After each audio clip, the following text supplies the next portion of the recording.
When you see this box, as you see, it's right by the front door. Everything in Amazon is tracked. Everything is surveilled. So this idea that this massive box that's 20 feet from the front door of Amazon isn't being surveilled is ludicrous. Somebody's lying. So either Amazon is lying or the Postal Service is lying.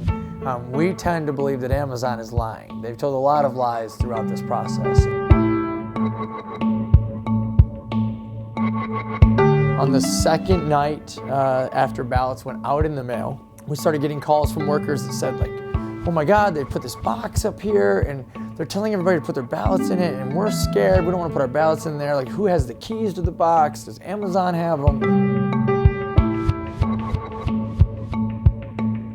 That went up middle of the night. The second night, Amazon immediately sent out a text message that said, look, the Postal Service installed this box.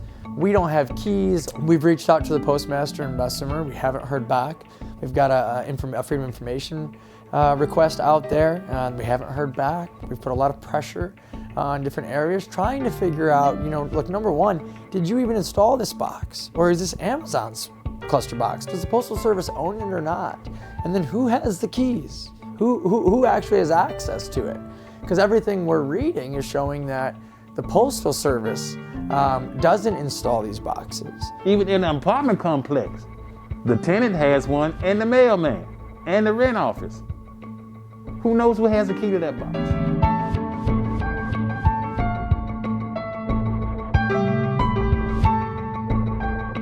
But they said someone had mentioned it, but that Amazon was not given permission to do it.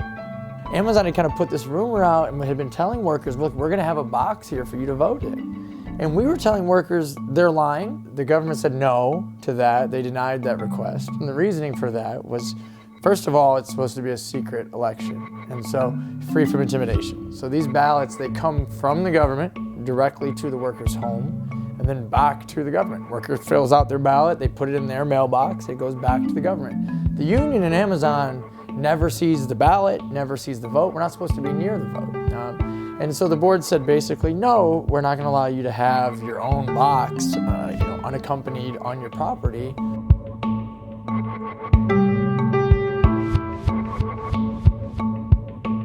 There's a lot of fears, a lot of anxiety around it. For workers, it's twofold. It's number one, if I'm a pro-union supporter and I'm putting my ballot in this box, is Amazon gonna know that? Are they gonna track it?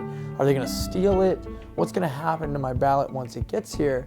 And for those that maybe necessarily wouldn't have voted, maybe they were just kind of impartial to the idea and want to support their co-workers, but they also don't know a lot about the union. But now they've got this manager that's saying, hey, I've noticed you haven't voted yet. You didn't bring your ballot to the box. You should bring it tomorrow. Bring it and put it in the box. Common sense will tell you that, like, Amazon shouldn't have access to the voting box. I mean, where ballots are being held.